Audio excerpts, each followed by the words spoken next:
Hello guys, so ayun, galing ako sa CR kaya nag-bigyan ko yun. Tapos nag-supermarket ako para mamalengke ng one ingredients or pork steak. Ayan, first time ko mamalengke dito sa SM Supermarket kasi usually mamalengke ako sa regular na palengke, public palengke, full price. Pero usually, dati na pala siya tsaka pero ba dito.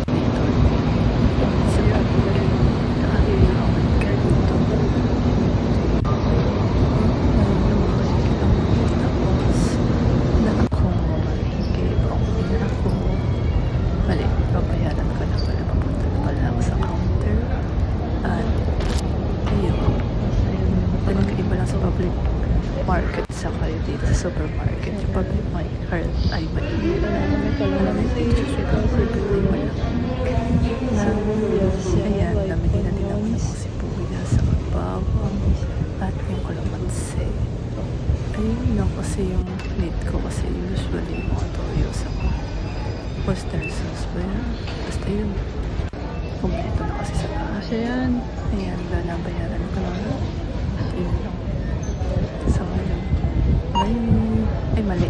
Ito na pala. Sinasangka po na ang binili kong baboy at nilagyan ko maraming paminta at konting tubig at sugar. Yung asukal na puti. Kasi wala kaming brown na asukal. Usually kasi brown na asukal.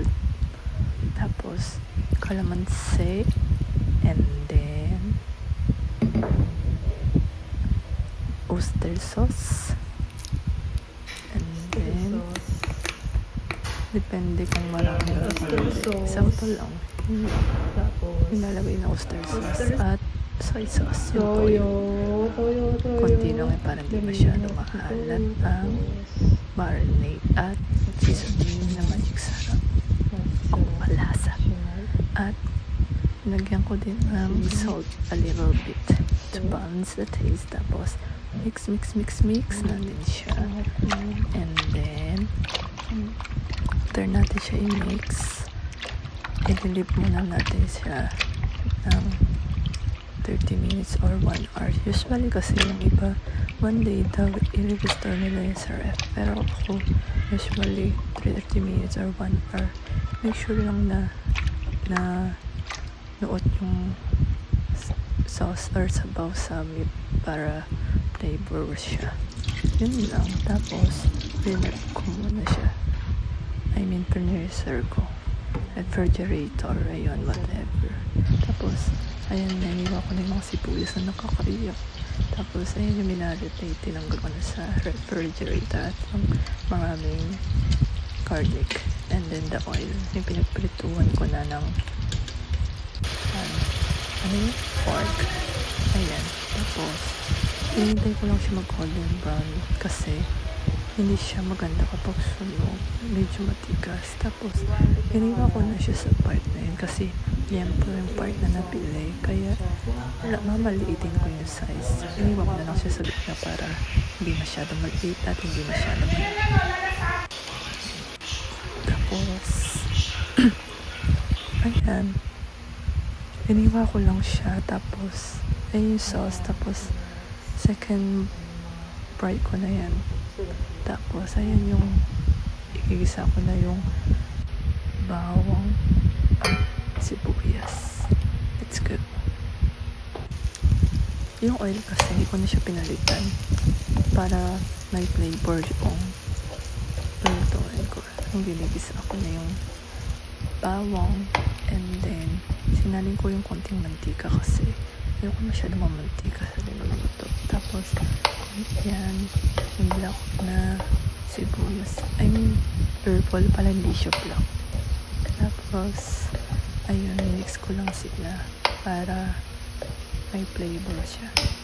Tapos, inagay ko na din yung pork na pinirito ko last. Tapos, inalo-halo ko lang sila. Tapos, sinagyan ko na siya ng tubig kasi nasusunog siya sa part na yan.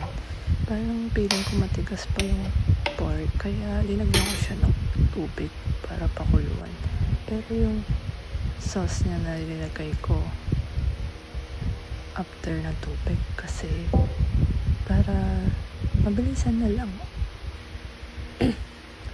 And then may little bit na water kasi konti lang kasi yung sauce kaya piling ko susunog siya kaagad. At i-lower yung heat ng stove nyo para hindi masunog kaagad ang minuluto natin. Tapos ayun, i-wait ko na lang siya ng 1 hour to 30 minutes para malambot ang karne at juicy siya.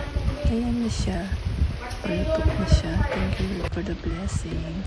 Ayan na, nilagyan ko na ng maraming sibuyas at with Coke. Kain na tayo. Thank you for watching and don't forget to support all my channels. Love you all.